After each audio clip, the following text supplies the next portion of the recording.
У меня была работа жечь пух, ходить по заборам и что-то еще сейчас. Жечь пух, ходить по заборам, доставать жуков из-под бревен. То есть вот 3 практики из детства и юности, которые были очень вдохновенными тогда.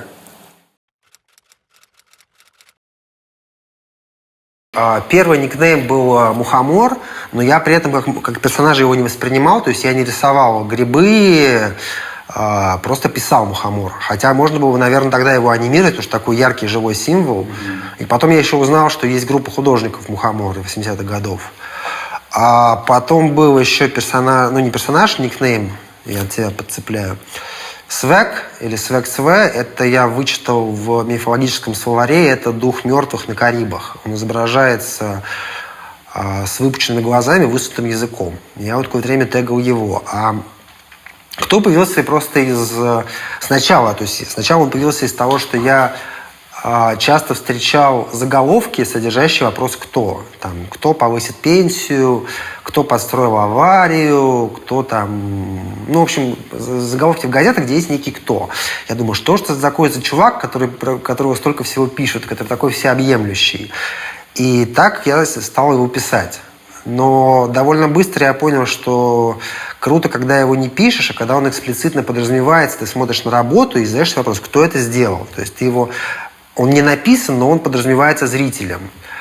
А потом, где-то году, наверное, уже спустя 10 лет, в 2010-м, я понял, что может быть и такая игра между разными ипостасями людей, находящихся во взаимодействии. То есть есть кто, это не обязательно я, это кто-то очень самостоятельный отдельный персонаж. Есть кое-кто, это друг, компаньон, муза для кто. Есть никто и звать никак, это полная антитеза. И есть все остальные, это категория людей, которые в этих играх не участвуют. И, на мой взгляд, кто был тогда не столько никнеймом, сколько неким статусом. Я все время путаюсь, это Цветаева или Ахматова, но она писала в советах, что если вам скажут, никто так не делает, отвечайте, а я кто? Вот.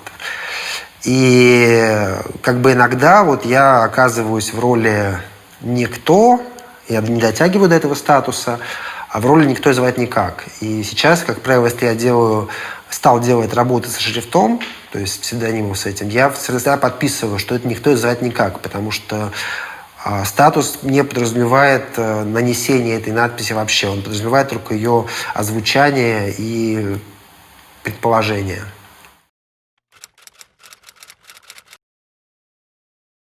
Я сильно очень на этом заморочен, что нужно продолжать делать что-то на улицах, вопреки даже ситуации с бафом или вопреки ситуации невостребованности улицы, но востребованности этих же авторов, когда они делают что-то станковое, что-то, что можно продать, конвертировать в галерейный интерьерный формат. Эти эмоции, за которыми мы гнались, или люди продолжают гнаться, там, рисуя, не знаю, на поездах, они уже приглушены. То есть я уже не чувствую такого прям адреналина, да и что, я делаю довольно безвредные форматы. Это сейчас афишные стенды рекламные, которые пустуют в связи с кризисом. То, что я стал активно рисовать пуговицу, правда, уже давно сильно мутировавшую, там уже мало от пуговицы осталось, там уже больше дырок, она совсем другая, нежели классическая. Это некий откат назад к тому моменту, когда стрит-логос были актуальны, когда они были в новинку. Ну, можно сказать, что я, Каде, Нейл, мы стали одними из первых рисовать логотипы вместо шрифтов. Это какой-то там 2001 год, 2002, не знаю, 2000, я путаюсь уже в датах. Персонаж Самоласка, ему тоже лет 20. Он произрастает из существующего формата для нанесения надписей или рисунков. Это много в Зеленограде, где я жил, было надземных трубопроводов. И вот эти опоры, либо сами трубы, на них что-то можно было рисовать. Я подумал, что это неплохо была бы лестница. А потом, сам уже не знаю в какой момент, эта лестница стала анимироваться под некое живое существо. У нее появились лапы, глаза, первичные половые признаки. И я ее рисовал, наверное, года с 2004-2005.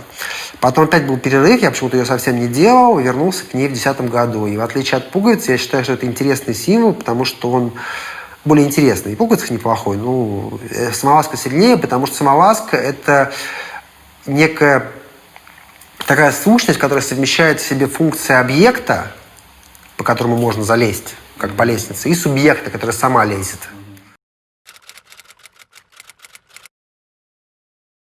Наверное, да. Это было либо в 2001-2002 году. Я организовывал большой фестиваль по росписи стен. Тогда это было в новинку. Стены особо не расписывали, все рисовали на арголитах. А я пробил в Зеленограде, на Зеленоградском дворце культуры фестиваль. И там некоторые стены были из такого очень рельефного гранита, который часто использовался тренирующимся для альпинизма, например. И я на этом граните, понимая, насколько это эффектная фактура, что-то нарисовал. Там, по-моему, пуговицу или рюмку. Но сейчас бы я, понимаешь, я такого, конечно, не сделал бы. То есть гранит, мрамор – это, безусловно, святые материалы, перед которыми есть некий пиетет. То есть пиетета перед церквями у меня меньше, чем перед гранитом, потому что церковь – это штукатурный бетон, а гранит – это есть гранит. Я на них, конечно, не рисую. А у меня был период, за что я действительно мог хорошенько получить по голове, когда году в 9-10, как раз период такого рефлексии над местом граффити в городе, над своей ролью в нем, я понял, что на стенах уже довольно легитимно, при тех наездах, которые существуют, все равно это довольно легитимный формат. Люди уже знают, что это граффити, это такая забава, это такое международное направление, поэтому, ладно, пусть рисуют. Я решил перенести те вещи, которые делаются на стенах, довольно простые, экспрессивные, в один цвет, на автомобиле. Потому что у меня было много претензий к автомобилизму. Пример такой тебе приведу. В Зеленограде, где я вырос, у нас была тусовка. Там на центральной улице 4 дома, такие попарные, свечки, 4 раза по 2 высоких дома, а на первом этаже этих домов какие-то торгово-культурные центры. И мы тусовались на так называемом детском мире, и там была большая площадь, где можно кататься. Мы там все катались. Нас, правда, иногда недовольные бабушки кидались цветочными горшками. Но, в общем, было место. А сейчас, уже не сейчас, уже лет 5-10, как только я туда приезжаю, там вся эта площадь запружена машинами. То есть уже не покатаешься там. Или, подобные какие-то игры в городе, футбол, скейтборд. Все это ушло, потому что все свободные площади заняты машинами. Это первая претензия к автомобилизму. Потом вторая претензия, что это реально для русских людей стал фетиш. Машина. Моя машина. Это какая-то святая корова священная. В общем, я стал рисовать никнеймы на автомобилях. Мне говорили, что они ездят, именно чтобы не позиционировать это как некий творческий акт, а именно чтобы педалировать антагонизм уличного движа против такого мещанского такого символа, как моя машина. Вот это был такой период. Но тоже я это закончил, и у меня был, когда я уже понял, что я не буду больше делать машины, что мне все-таки либо мне стрёмно, реально, потому что это дорого перекрасить, там люди за это писали, что они готовы там расстрелять. Либо я уже просто из этого не прет, и я в прощенное воскресенье наклеил несколько объявлений на машины с надписью, там такая пластическая игра, продаю, буква «Д» заменяется на букву «Щ», прощаю, и с номером телефона со своим. И мне звонили, спрашивали, а что случилось? Прощаешь? Я говорю, все, прощаю, все. Ездите на своих машинах, я больше вас не трогаю.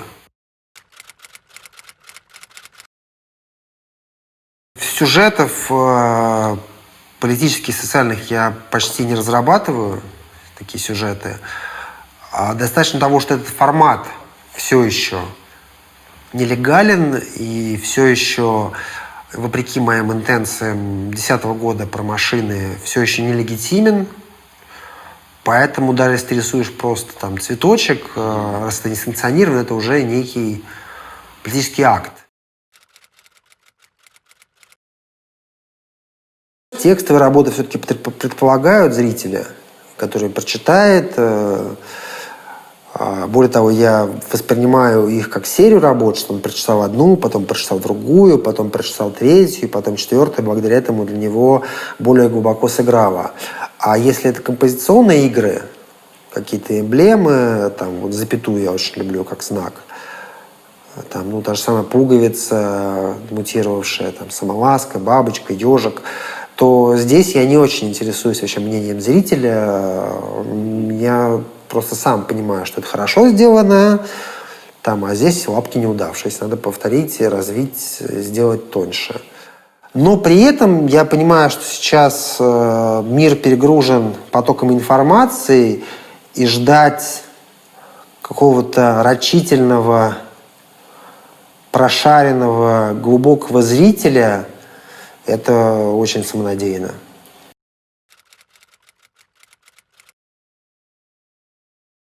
Это просто такой эксперимент, насколько я могу что-то сделать в интерьере, потому что, как я уже говорил, я больше 10 лет в интерьере не работал. Я работаю с интерьерным форматом холста, но это другое все-таки. Это самоценное, цельное, компактное произведение. А вот именно со стенами, с развитием через прохождение по кругу с стенами, залами я давно не работал, поэтому это просто эксперимент.